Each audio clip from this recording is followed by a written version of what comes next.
What's up, party people? We are back again. I don't know why I keep saying that. I say that every week. We're back. But we are always back. And we have another stack of books here. And a short story by O'Connor. And wow, we have a lot of short stories left. Like, look at this. We're only maybe a quarter of the way through. Yeah, about a quarter. So, a lot more to come. And I also need to film the part 2 of Brothers Karamazov, and I also started reading, why can't I think? H.P. Lovecraft. I don't know why I couldn't think of his name. H.P. Lovecraft's At the Mountains of Madness. So, there's lots of exciting things coming up, is what I'm trying to say. Yeah, so anyways, for the stack today, we've got something by Marcel Proust, or Proust, not really too sure. Pretty sure he wrote in French originally, right? So this is translation. Anyways, In Search of Lost Time, right? 7-volume series about his childhood and kind of experiences coming of age. Now I have, the first one has to do with something about Swan's Way or something like that. I think I have only an extract, not the full volume, which is annoying. I don't know why they sell that, just kind of an abridged or like a excerpt. Anyways, I also have, what is it, The Captive or something like that? I think that's volume 6. And this one is Within a Budding Grove, which is volume 2. Now, I am haphazardly kind of trying to collect all 7, but if I do find a box set, I will sell these random ones and keep the box set, because it's always nicer to have matching volumes. Anyways, yeah, In Search of Lost Time. Next up, we've got some D.H. Lawrence. And you have to be careful with D.H. Lawrence, right? Because he wrote some spicy stuff. And to be honest, I don't really want that spicy stuff in my library. Like Lady Chatterley's Lover? No, not going to buy that. Because, you know, one day I'm going to have kids. And I want them to be able to walk up to the bookshelf and pick anything off of it and read it. And I don't need, basically, pornography on my shelves. Anyways, I haven't read this. I hope it's fairly clean. That's The Virgin and the Gypsy. It's a novella. So it's only 120 pages and the text is like relatively large. So yeah, I don't really know too much what it's about. I think it's about some girls who come home from school to a boring life, kind of between World War I and World War II, and they run into a gypsy family that kind of like adds some excitement into their life. So yeah, see about that. Next up, we've got some more Waugh. That is Evelyn W.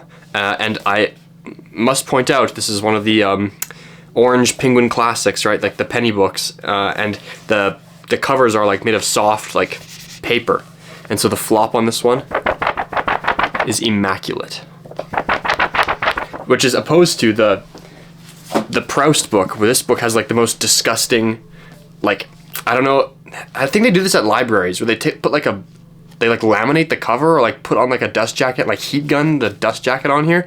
It's like all like wrinkly and like it's stiff as a board. Like, that's not flopping at all. It's really unfortunate.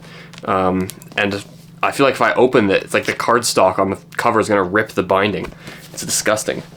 But back when they knew how to make books, they'd make them just like that. Oh yeah, beautiful.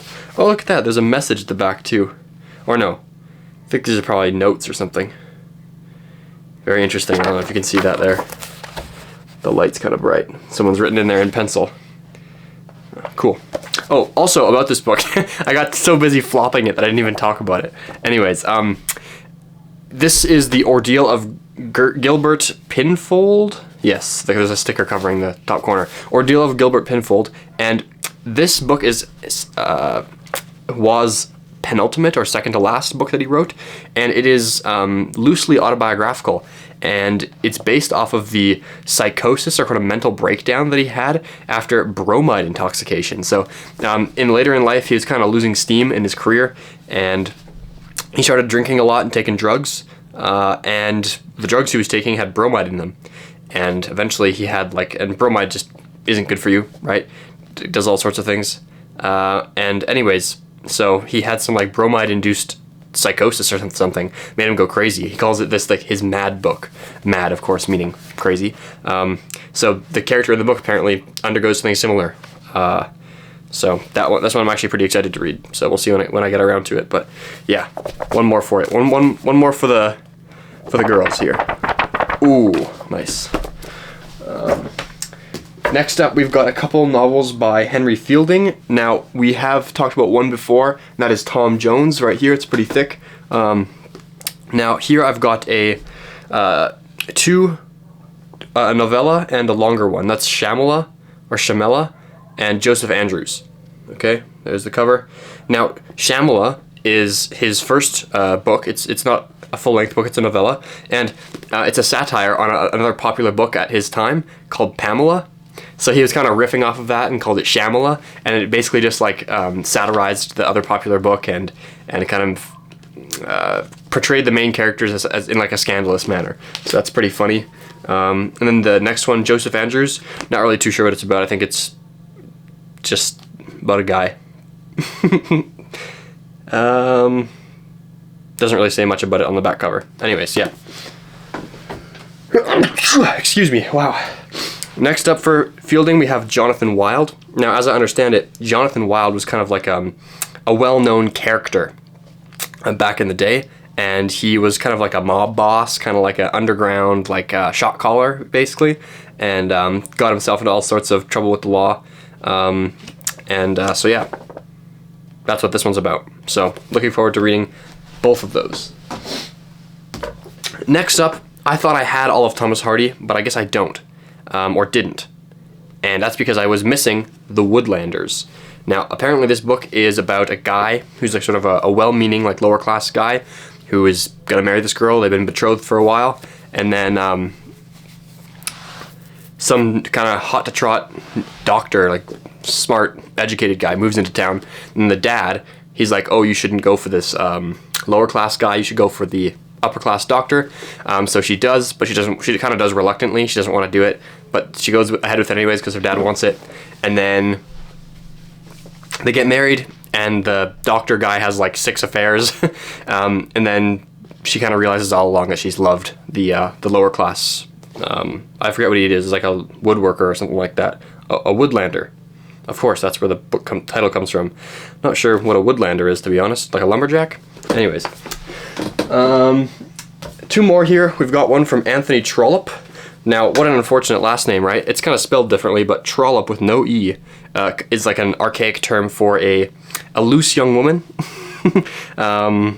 Apparently he wrote 6 novels that are set in Baret Shire. This is the second one, but it's the most well-known.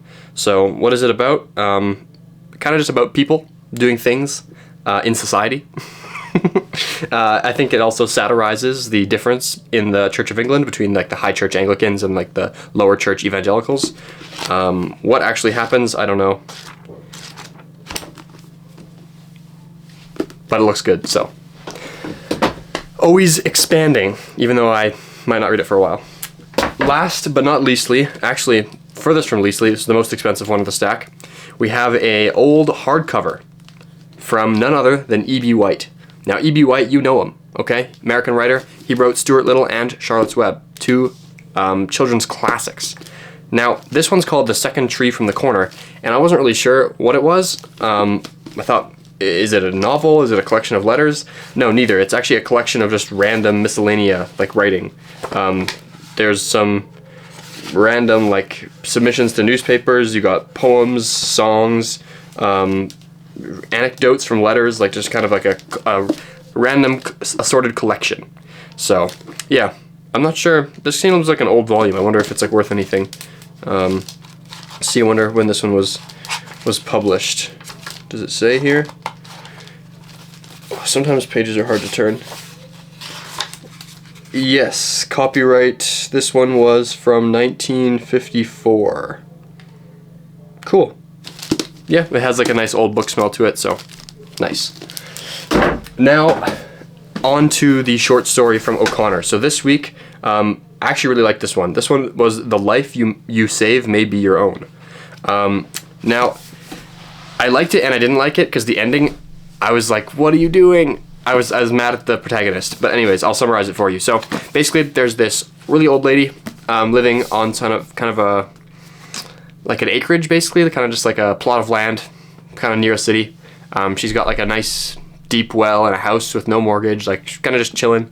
And she has a deaf daughter, and who's very sort of innocent and hasn't really seen the outside world much because she's deaf, so she kind of doesn't really get to leave the house. But she's very sweet and innocent and just kind of chills. Then one day, this random dude just comes walking up to their property. He's an army vet. He's missing half of one of his arms, and he comes in with a toolbox, and they kind of get to chatting. And he is kind of like not like a vagrant, but kind of like he's a guy that just can't stay still. He doesn't really stay in one place. His spirit is searching and wandering. He's a wandering type of guy, a drifter. That's the word I'm looking for. He's a drifter.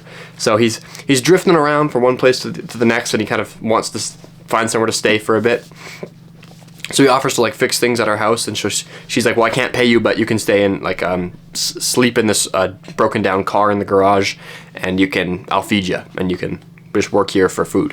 So he's like, sure, I'll stay for a bit. He works there, fixes up a bunch of stuff, seems like a great guy.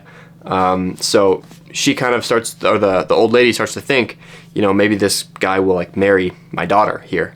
And the guy's like, oh, and she kind of brings it up to him like, hey, like, would you like to marry her? And he kind of is like, oh, how old is she? And the mom's like, oh, 15 or 16. And in reality, she's actually like 30. But she's so innocent that it's hard to guess her age, apparently. And there's some really weird language when it's the O'Connor's talking about the old lady wanting a or a son-in-law. She wants somebody to marry her daughter. And it said, O'Connor writes, she was ravenous for a son-in-law. And what odd language, ravenous. I don't know, that line particularly stuck with me. I'm not really sure why. Very odd. So anyways, at the beginning of the story, it's the connotation is kind of that he is interested in marrying the girl, but then as the story progresses, it becomes more obvious that he's kind of like ambivalent about the whole thing, and really it's the mother that really wants the man to marry her daughter. And near the end of the book, he gets the car working again, and she's like, okay, I'll make you an offer. I'll give you $17.50 so you can take her on a honeymoon. I'll pay for the car to be repainted, and as long as you marry her. So he kind of reluctantly agrees. They go to town, they get married, they go on the honeymoon, and they stop to get food. She falls asleep at the bar because she's tired of sitting in the passenger seat, I guess. The drive made her tired, and the guy just like buys her a meal, gets back in the car, and takes off. I guess like his restless spirit won out, and he was unable to commit. But he married her. I don't understand why he would do that.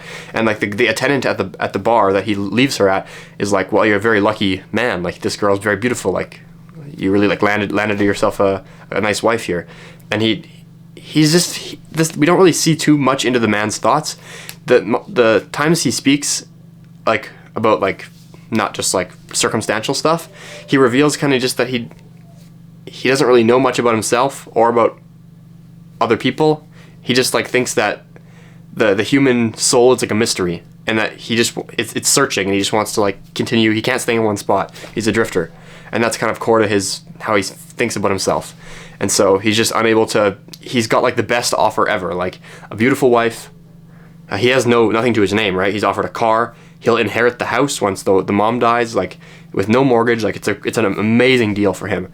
And he just can't. He leaves. So that was the part I was really mad at him for. He should have just married this deaf girl and just like hung out. But he doesn't. So yeah, I was kind of mad at him for that. But anyways, that was this week's short story. That one was one of my not favorite, but like one of the better ones. So I'd still put the turkey as like the top one. This one's like second or third. So anyways, thanks for tuning in. Got more stacks on the floor here. I went to the Valley Village the other day. So yeah. See you next week.